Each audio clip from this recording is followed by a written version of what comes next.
नमस्कार HBs news prime को स्वागत करुछि मु निरंजन।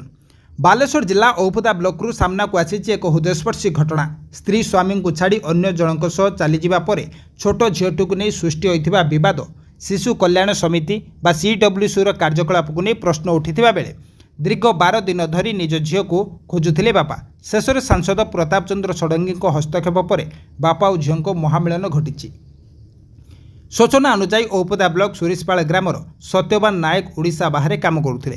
यही समय तांको पत्नी परिसीमा विशाल सही ग्रामर अन्य जड़े व्यक्ति लंबोदर राउतों सह संपर्क गढ़ी अभियोग होइछि।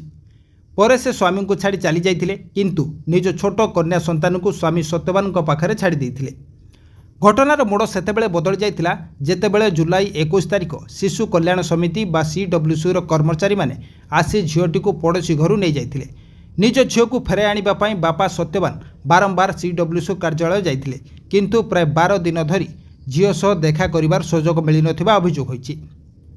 शेष में उपाय न पाई सत्यवान बालेश्वर सांसद प्रताप चंद्र षडंगी सहायता लोड़ीथिले। सांसद यह मामला को गंभीरतार सह नहीं प्रशासन सह आलोचना करथिले।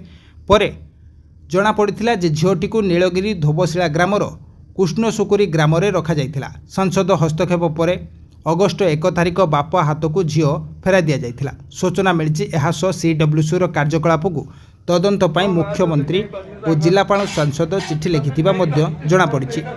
जणे बापा निज झील को फेरी पाइथिले मध्य एही समग्र घटना को नहीं अनेक प्रश्न उठुछि।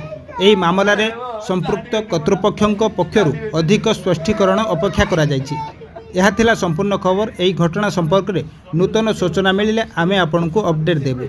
एचबीएस न्यूज प्राइम सह जोड़ी होई रहंतु। धन्यवाद।